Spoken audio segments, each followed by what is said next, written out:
Wait, are you gaming? On a Chromebook? Yep. It's got a high-res 120Hz display, plus this killer RGB keyboard. And I can access thousands of games anytime, anywhere. Stop playing. What? Get out of here. Huh? Yeah, I want you to stop playing and get out of here so I can game on that Chromebook. Got it. Discover the ultimate cloud gaming machine, a new kind of Chromebook. Hello, hello. Welcome back to Peak Northwest, an outdoors and travel podcast by the Oregonian and Oregon Live, dedicated to the adventure and exploration of our beautiful Pacific Northwest. I'm Jamie Hale. And I'm Vicki Connor. Together, we take you to some of the most beautiful and interesting destinations in our region, discussing where to go, what to do, and places to see. And today, we're talking about one of the Pacific Northwest's favorite delicacies, huckleberries. Now, Jamie, I understand you recently went out to look for some huckleberries. How did that go? Let's start here. Do you remember our recent episode? We were talking about hard hikes. Yes, I do. Right. And one of those hard hikes was a place called Huckleberry Mountain. Mm-hmm. Okay. This is in the Mount Hood National Forest. It's one of the kind of lower tier hard hikes, just like a slog, long climb to the top. I remember writing about it, talking about it, and that was like a place that was on my list. Like, let's check this out. Right. So I went up there the first week in September, hiked up there. And my thought was this, like, look, I'm not ever out harvesting huckleberries. That's not really my thing. I'm more of have like an opportunistic relationship with them. If I'm hiking and I see some, hey, that's great news. And I take some and I snack on them. But I was going to a place called Huckleberry Mountain, and it was like in huckleberry season. So I thought my odds are probably pretty good to find some huckleberries here. Again, this is a place you like are not allowed to harvest. It's wilderness. So I was just looking to maybe snack on a few berries, but I thought, wow, this is going to be a really great time. So I, hiking up Huckleberry Mountain, doing that long climb up, and I saw a good number of huckleberry bushes alongside the trail, but each had probably an average of like 0 to 3 berries on them. Mostly that they're mostly that red variety, which I really like. Mm-hmm. But just like the ones I saw were just so small, so little, that they weren't even really worth picking. And like I would pick like 3 or 4, and if I could like collect that many and try to eat them all at once, because that would be like one berry, but they're kind of too tart, not really worth it. And it was just really kind of a bummer. And I thought, like, what gives? Like, have I been misled? Am I just not understanding like what huckleberry season is? Because like I got back and I talked to a couple of people who know more about this, and they said the same thing. They said, you were too late. You're simply just too late in the season. But I had also Googled like, what is huckleberry season in Oregon? And everything said the same thing. It said mid-August to mid-September. And I thought tail end, sure. But like, I expect to find more than like 0 to 3 berries per bush. This seemed outrageous. So this really got me thinking. And I felt like I had to get to the bottom of this and find out what's going on. Why could I not find any huckleberries on Huckleberry Mountain? So I made some phone calls and I did some research, and what I found was pretty interesting, actually. Okay. Sounding like a true journalist here, getting to the bottom of things. So who are you calling? Where are you starting here? I started with the Mount Hood National Forest. That was like my main. I was like, there's going to be some huckleberry nerds out there who know all about this. Yes. So I called like my contact over there at the National Forest, and she put me in touch with a woman who works over there, who was exactly my huckleberry nerd who I wanted to talk to. Perfect. That person was named Hannah Steibel, who is an administrator for the Mountain National Forest, who also has like worked the front desk. She's used to talking to people about like the stuff you can find out there. And she's like a big huckleberry harvester. Okay. And what she told me is that Huckleberry Mountain, not actually a really good place for huckleberries, as it turns out. The name, she was like, maybe like 100 years ago when they named it, probably, maybe it was good then. But the thing about huckleberries is that they're very fickle. It's not like you've got like old growth stands of huckleberries that are good for like centuries upon centuries. Mm-hmm. The bushes, because they're like, they're not like trees, they depend on getting a certain amount of light from an interchanging forest. They grow in different areas at different times for different lengths of time. So a place that was once good for huckleberries is not going to be good for huckleberries all the time. You kind of have to look at the changing forest to see where they are. Right. So what she told me is that huckleberries like to have space. They like to have light. So you need to look for forests that were like burned recently, thinned recently, or places where there's just like openings. Maybe some trees have fallen, opened up some light for huckleberries to grow.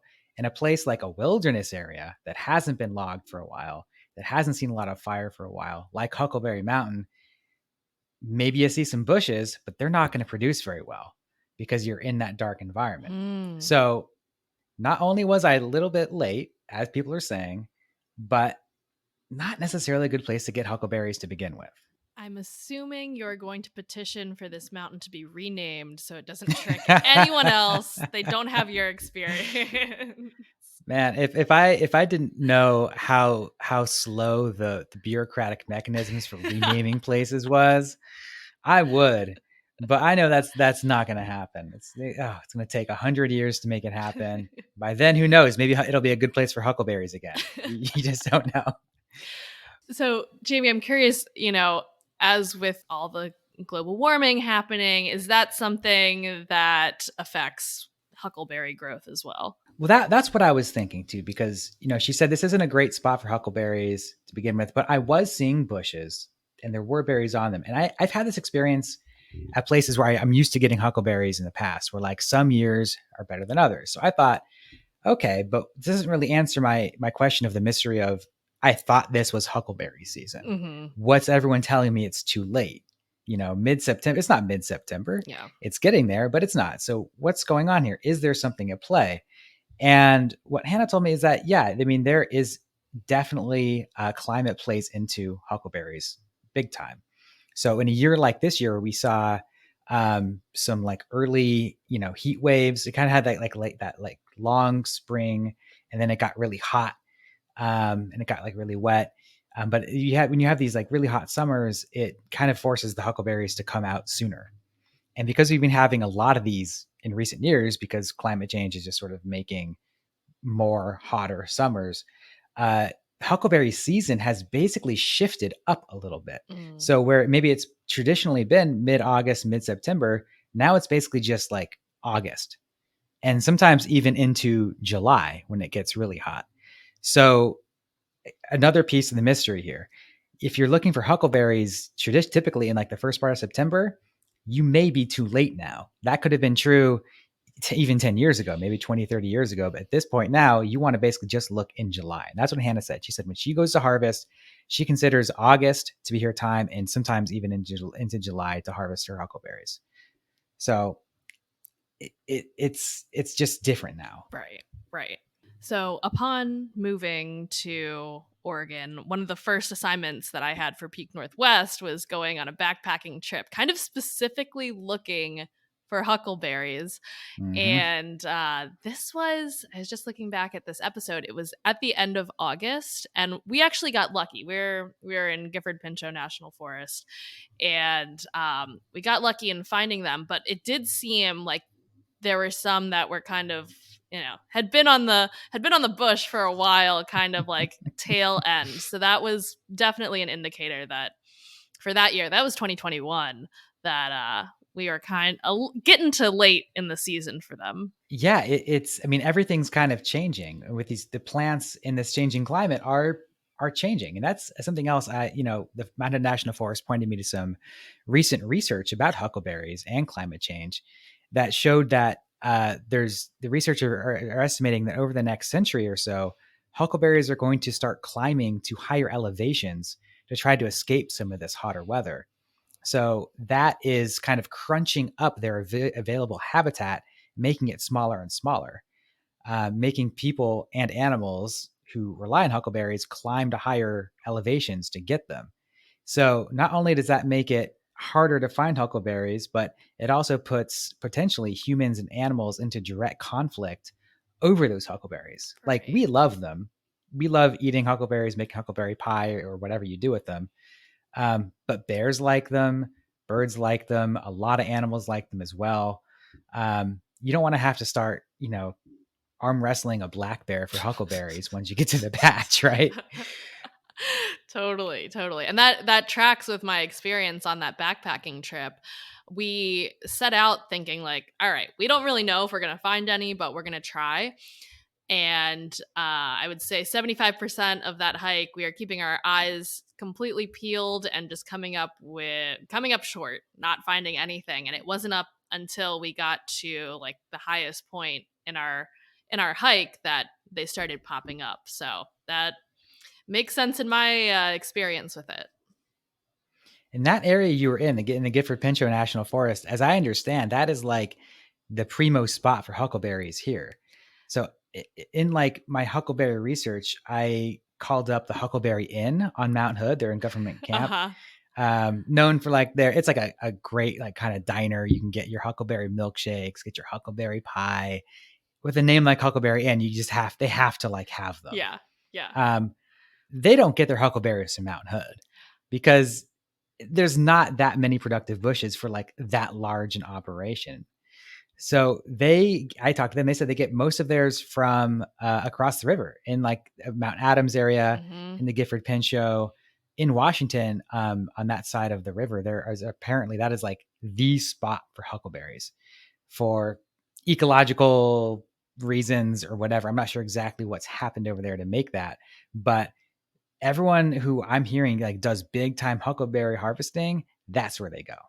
I was so curious about that. These places that like sell huckleberry products in bulk, like where are they sourcing these berries from? Because like although we saw a good amount on our hike, it's like, but for a large production, where are these berries coming from? I have heard that some people, if they can't source them locally, like they can't get them out of Washington or any other areas, that they will get them from Idaho, where you can also get lots of huckleberries. So, and Idaho is like huckleberry capital. I mean, if we think like we like huckleberries here in Oregon and Washington, go out to Idaho, go out to Wyoming, Montana. Those people are obsessed with huckleberries. It's crazy. It really is. I mean, you can't go anywhere in Idaho without seeing huckleberry everything all the time. So, I mean, you can get them from there as well. But, I just find it so interesting that like you got a place called Huckleberry Inn on Mount Hood and you're not even getting your huckleberries there. Not that there's anything wrong with that, but all these huckleberry name places don't necessarily guarantee you any kind of local huckleberries. Exactly. Rewinding just a little bit, if someone hasn't seen a huckleberry bush and they might be like, what are you even talking about right now? How do you identify or how would you describe what a huckleberry bush looks like? So the variety I was seeing the most of was the red berries, and those are a bit more difficult to tell apart. Well, so let's back up. The regular kind of blue or purple colored huckleberries, very easy to see. There's not a lot in the forest that look like them. They look like little blueberries. Don't confuse them for Oregon grape. That's like the one thing that you'll see that is like also a blueberry. But Oregon grape looks very different. It's close to the ground, very sharp, spiny leaves. And the berries, if you put them in your mouth, you'll immediately know it's not a huckleberry. So bitter, you have to like spit it out. It's not going to kill you, but just they're not enjoyable to eat. But a huckleberry, you put it in your mouth and it's sweet, it's tart, it's delicious. It's like a little blueberry. So good. I mean, you'll know it as soon as you eat it. Mm-hmm. The red berries, a little bit harder because there are all kinds of red berries out in the woods. I don't know them all. My rule of thumb is if I don't know it, I don't eat it. That's all there is. There's a lot of stuff that's edible, very few stuff that's going to kill you. But when you're identifying a red huckleberry bush, you're basically looking for this sort of sprightly, maybe waist or chest high bushes. They're kind of like spindly, kind of small, but they have these really sort of cute, round, almost circular leaves with smooth edges. There's a lot of berries that grow that look similar, that have serrated leaves. You don't want those. I did accidentally eat one of those and spit it out immediately because it tasted so bad. No. You can tell. That's kind of the nice thing about berries is like a lot of the ones that you might eat by accident, you can tell immediately that they're not huckleberries. So just look for those kind of like taller, sprightly bushes. The berries themselves are pretty small, almost kind of like a translucent or very bright colored red, growing in the underside of the leaves. And they're very cute little berries. So maybe good advice for next year. Obviously, this is not the time to be harvesting them or looking for them because we are not only out of huckleberry season traditionally, we're out of huckleberry season like at all now. So next year, maybe, I'm thinking like if I'm going to look for them again, as soon as we hit August, I'm like, okay, where are my huckleberry hikes? Where am I going to go where I can get a snack alongside the trail? I think that's the move right now is just August 1st. That's when you go look for them. Did any of the people you spoke with give any other recommendations on places to go, areas to look out for? Yeah, well, so because huckleberries like these cleared out areas, when I talked to Hannah, she's like, look for areas that were burned by fire like a decade ago. Usually takes like a decade or so, sometimes faster, but usually about a decade for huckleberry bushes to sort of really root in and become productive.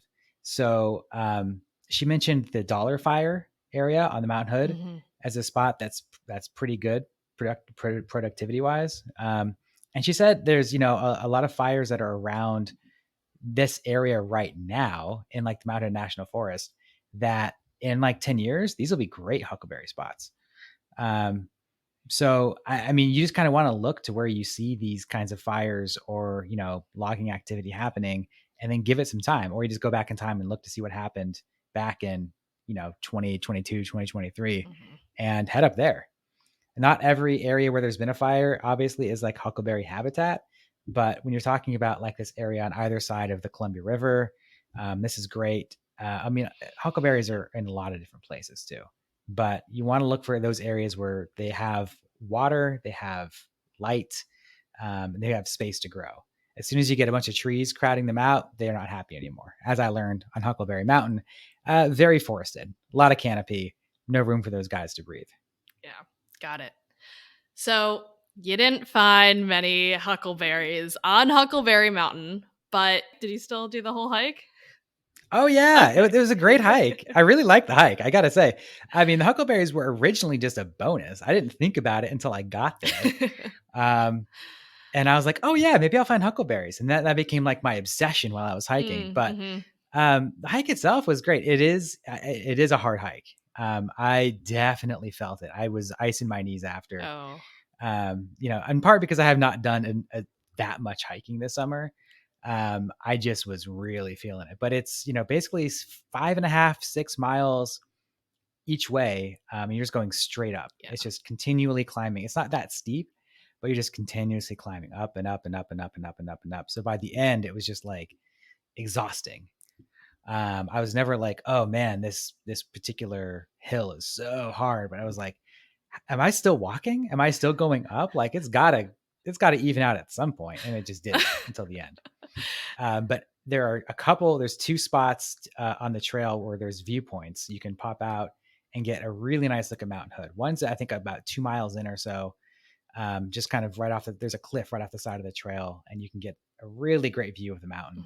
And for folks who don't want to climb the whole thing, that's a great spot to stop and turn around and go back. Yeah. But the trail ends kind of near the top of Huckleberry Mountain. And there's this big wide open area where you can see Mount Hood, a lot of area to sort of, warm up in the sun if you've been chilly in the forest, or sit down, have lunch. Really, really great view. So I found it's a really good conditioning hike if you want to, continue to strengthen your legs without doing anything too dangerous. And a really great spot if you want to get some good looks at Mount Hood. Not a good spot for huckleberries, but that's okay. You don't need huckleberries, I think, to have a good time. I don't need huckleberries to have a good time. It's always when you get them. Someone needs to add this note into, whatever Oregon hiker's guide for this trail or all trails should be in bold text. Huckleberries will not be found here. Unless the forest burns down or something, I guess. And in which case, that's your silver lining for that forest fire. Huckleberries will be coming. Maybe next year you will have an opportunity to go elsewhere and have an abundance. Yet we should note you do have to get a permit if you are seeking to really harvest not a ton, but a good amount of huckleberries. Yeah, if you do want to go out to harvest, you do need a permit. Like you said, Vicky, there are limits on how much you can take. There are areas where you can and cannot do it. So no wilderness areas. Obviously no private land, stuff like that. So if next year you're wanting to really make a whole bunch of huckleberry pies, get your permit, go out there at the right time of year in the right place and have at it. I'm thankful to have these on the trail when it is the right time, because it just makes a hike just that much nicer and sweeter, and it's kind of just a nice surprise. But clearly, just not on Huckleberry Mountain. Not on Huckleberry Mountain. That's right. Well, folks, that'll do it for today. Until next time, you can watch our videos on the Oregonians YouTube channel and view all of our travel and outdoors coverage on OregonLive.com/travel, as well as HereIsOregon.com. Please leave us a rating or review if you enjoy the show. And if you want to support this podcast as well as our local journalism, please consider a subscription to Oregon Live. You can find details at OregonLive.com/pod support. Also, if you're a fan of the show and you are interested in potentially sponsoring it, you can get in touch with our marketing people at advertise@oregonian.com. This episode of the show was produced by me, Vicky Connor, alongside Jamie Hale. Stay safe and happy travels, everyone. Until next time, we leave you with this 10 seconds of Zen.